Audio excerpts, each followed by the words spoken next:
When I was young, I went to a church that did a lot of praying.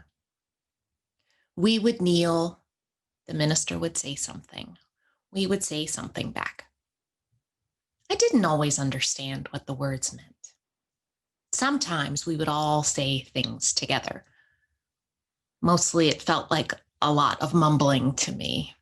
And I wasn't sure who I was praying to anyway. I wasn't sure I believed in many of the things they were saying, so I just got quiet. I did not pray for a very, very long time. Years later, when I was older and had started going to a different kind of church, I was surprised to hear people talking about praying.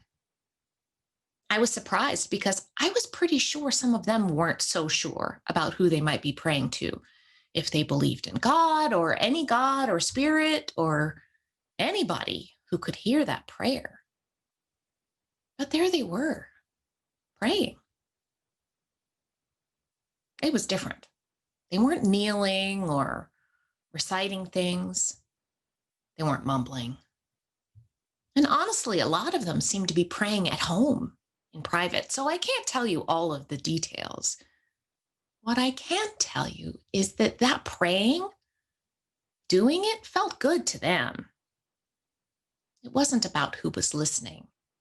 It wasn't about wishes coming true. It was just about saying what was real for them, what was true right then, telling a tiny piece of the story of who they are. What kinds of things were they talking about in these prayers? They were talking about what they were grateful for, things like friends, jobs, family members, and pets, things like cozy socks, good books, and funny jokes, things like hugs and rainbows and pizza.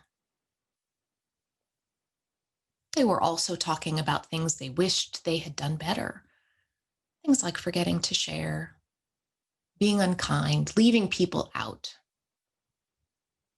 They were talking about things they wished for, things like a COVID vaccine, time with friends, chocolate, things like rest and peace and games, things like safety and love, and even more dogs.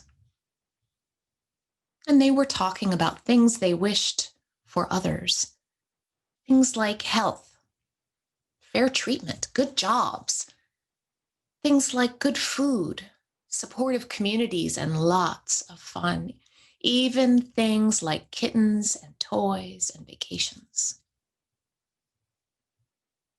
They just lifted up all these pieces, these tiny little bits of their stories, like a photo of who they were right in that moment.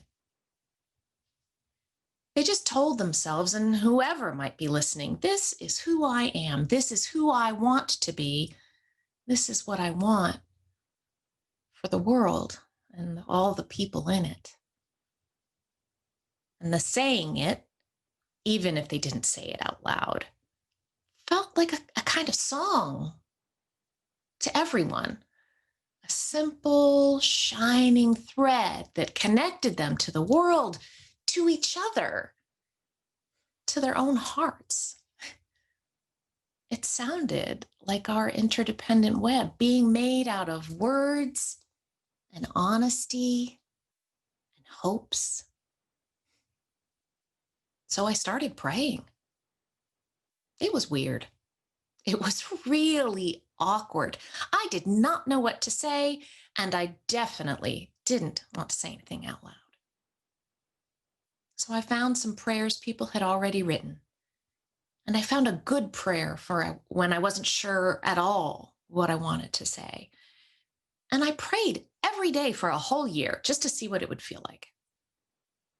I started with thank you and just kept talking. I just kept telling my story in tiny pieces and writing a different world with my words. The little tiny pieces started with thank you, I'm sorry, I wish, And oh, I hope. Can you speak just a little part of your story today? What would you say? What are you grateful for? What are you sorry for? What do you wish for? What do you want to wish for someone else? I pray now. Sometimes it probably sounds like mumbling.